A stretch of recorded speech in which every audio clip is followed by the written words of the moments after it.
Hey my good friends, Sam Haymart with Test Driven TV. It's finally time to start talking about the 2025 Ford Maverick, what it might look like, what it might have, and what it might not.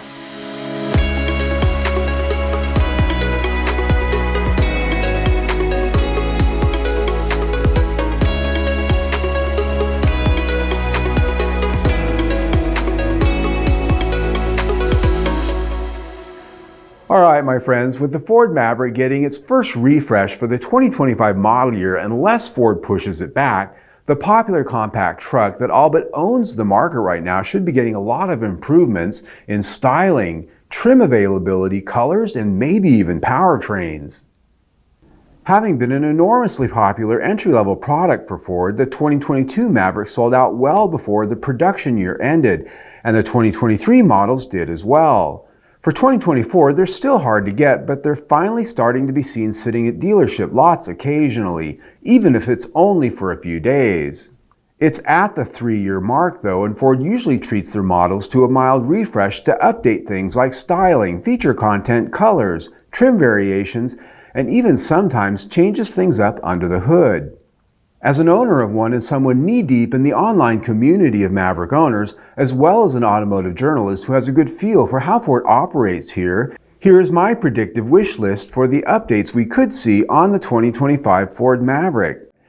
The first thing we're going to talk about is upgraded audio and infotainment systems, because what it's got now is just bad. One of the sorest spots for owners of all Maverick trim grades is the tiny little infotainment touchscreen and lack of quality in its audio and system performance. Unless you get a fully optioned Lariat, it's not even the Ford Sync system, and even then, it's not even the best Sync 4 that Ford offers standard in other models. It's got terrible usability and connectivity performance, and worst of all, it's small and has that dorky cubbyhole to the right that's all but useless. For 2025, the peasants with pitchforks want an updated full-width touchscreen with improved feature availability and standard sync functionality. It would not only make the Maverick more competitive, especially since prices have gone up substantially since the truck launched, but would bring it in line with what Ford offers in the rest of their lineup. My prediction is that Ford will indeed offer a larger screen in Sync 4 in future models, but it wouldn't surprise me if the base level XL trim continues with a small screen and a cubby, just to encourage more people to step up and stop buying the cheap one. Next up, we have to have a conversation about the interior and what it's going to look like. As if the ghost of Henry Ford had a play in it, the Ford Maverick comes with any interior color you want so long as it's blue. To the surprise or delight of many, the standard interior on all Maverick trims since 2022 has been navy pear, a dark blue that all major surfaces are made of, from door panels to the dash and the console. Only seat upholstery, dash and door accent trims, and other little doodads offer up different shades and variety. No matter what though, you get a blue backdrop. I happen to like it personally, but a lot of people have voiced the want for a black or gray variation. I predict that Ford will actually give in here and offer a new color theme for the next refresh, most likely a black or a charcoal that can be paired with a wider variety of trim treatments. Also expect the accent colors and seat upholstery choices to be updated as well. Are they going to completely redesign the dash or the rest of the interior that a lot of people find cheap? Not likely. The bonus here is that a wider array of exterior colors could be offered that include more earth tones, reds or greens, shades that Ford has thus far held back on because they would clash with the blue interior. It's not just about what's inside, but we should also be seeing a facelift on the outside to keep it freshy fresh.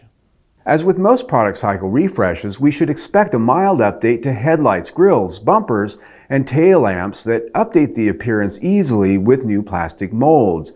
We should also expect revisions in wheel designs and likely the color palette. Maybe that metallic green from the Bronco that everyone's been asking for. Don't expect, however, any major changes in sheet metal or bed or cab size changes. Anything that falls into the category of new metal stampings is a rarity in a refresh. It's been talked about, we've seen the pictures. I think the most sure thing we're going to see for the 2025 Ford Maverick is a performance-oriented trim grade. There have long been rumors and even spy photos of a performance-oriented variant of the Ford Maverick that leans more into the street truck theme. revised exterior and interior trim treatments, and even some pronounced exhaust outlets. Such a new trim grade offering could likely fall into Ford's ST line nomenclature or something similar. At this point, it's unlikely that Ford would offer up any special performance engine or power level similar to what we saw in the previous generation Ford Focus RS, so don't be getting your hopes up for a 300 horsepower street truck. And that gets us to what's under the hood. Are there going to be new powertrains? Or not? On the heels of that last conversation, it is possible that one or more new powertrain offerings could come to the Ford Maverick. One of the things buyers have been clamoring for since 2022 is an all-wheel drive variant of the hybrid. This is a possibility, but here's what I think may happen. Ford has a 2-liter EcoBoost all-wheel drive hybrid powertrain just introduced in the Ford Edge L and Lincoln Nautilus from China. The latter is imported here for our market. This powertrain combines the same hybrid system currently in the Maverick with a larger 2-liter EcoBoost engine instead of the naturally aspirated 2.5-liter and also adds all-wheel drive. This powertrain offers up to 310 horsepower, which would make it the top engine option in the Maverick. It could also be the powertrain that makes it into the performance trim grade we just talked about. If Ford did this, it would likely be only available on top trim grades though. Don't expect it in the XL or even perhaps the XLT. The last possibility is a plug-in hybrid, though I do think it's a remote chance. Ford has the hardware on the shelf to make a Maverick PHEV identical to that found in the Ford Escape and the Lincoln Corsair. It comes at a price though and would likely come in a single trim grade high up on the scale. Again, not in an XL, not in an XLT. And with the heavy battery, it would have a significantly lower payload and tow rating. You can't have your cake and eat it too. In the end, regardless of what new might or might not come, I think we can expect the current 2.5-liter hybrid front-wheel drive powertrain to continue on as an available choice, alongside the current 2-liter EcoBoost engine with both front-wheel drive and all-wheel drive. Next up, expect some reshuffling of trim grades, packages, what's standard and what's optional. Like 2024, expect that Ford will noodle and nudge the standard features list and reconfigure packages and trim grades as to what will be offered. It's how the game is played. It helps them simplify, save costs, and steer buyers into the mix they want to build. The XL trim grade, because of its bargain basement pricing, has been well more popular than Ford is willing to build. There are more than twice as many buyers who want one than Ford is willing to build. The XLT trim grade is the most popular and where Ford wants most buyers. The Lariat is also a place Ford makes good money by putting most of the wanted features. If you want them, you gotta step up. There will continue to be an off-road themed trim, likely the Tremor, and even the aforementioned performance variant. Will we see something like a Platinum, Limited, or King Ranch? Anything's possible, but I feel that with the bargain basement interior trims and feature levels that we now know likely will continue through the next generation Maverick, it's likely a long shot. The pricing structure for a Platinum, Limited, or King Ranch Maverick would likely push it too far into Ranger territory. I think the most sure thing that I can tell you that will occur for 2025, higher prices. It's a fact of life. It's gonna happen. Enough said. At the end of the day, we'll be finding out more about what the 2025 Ford Maverick will offer later this spring or early summer. New model year ordering usually starts sometime in June or July, so they'll want news to be out by then on what buyers can expect it to have if there's any major updates.